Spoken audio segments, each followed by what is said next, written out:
Hello everyone, আসসালামু আলাইকুম। আমি আসাদ মানিকগঞ্জ থেকে। আমাদের ফুটফুটে সুন্দর সাদা চীনা হাঁসের ফিমেলটাও কিন্তু উমে চলে আসছে। মাশাল্লাহ, উমে আসাটা খুবই গুরুত্বপূর্ণ ছিল এখন, যেহেতু আমাদের ফ্রিজের ড্রয়ার প্রায় ডিম দিয়ে ভরে গেছে, বাট হাঁস কিন্তু কুচে নেই। এখানে টোটাল হচ্ছে 16টা চীনা হাঁসের ডিম আর 8 পিস হচ্ছে আছে টার্কি মুরগির ডিম। এগুলো সবই এখন আমি উমে বসিয়ে দেব।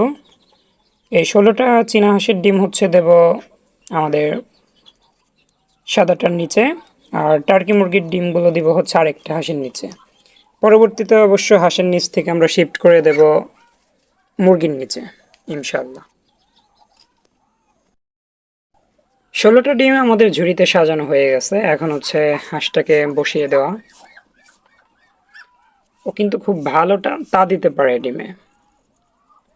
ইতিপূর্বে যেহেতু 2 থেকে 3 বার ওকে বসানো হয়েছিল, ও খুব ভালো তা দিতে পারে। ওকে আমি খুব একটা বেশি সময় রাখি না, মানে ব্ল্যাক কোনো হাঁস কুচে আসলেই ওকে হচ্ছে আমরা সরিয়ে ফেলি পরবর্তীতে ডিম দেওয়ানোর জন্য।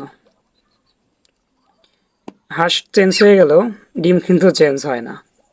এপাশে একটা বসছে, এপাশে একটা, টোটাল হচ্ছে 2টা অলমোস্ট বসে পড়ছে। ডিম কিন্তু পারছে 8 থেকে 9 পিস কিংবা 10-12 পিস পার ডে। মাত্র হচ্ছে 2টা হাঁস কুচে আসলো, ওর মতো ডিমগুলোকে সাজিয়ে নেবে ইনশাল্লাহ।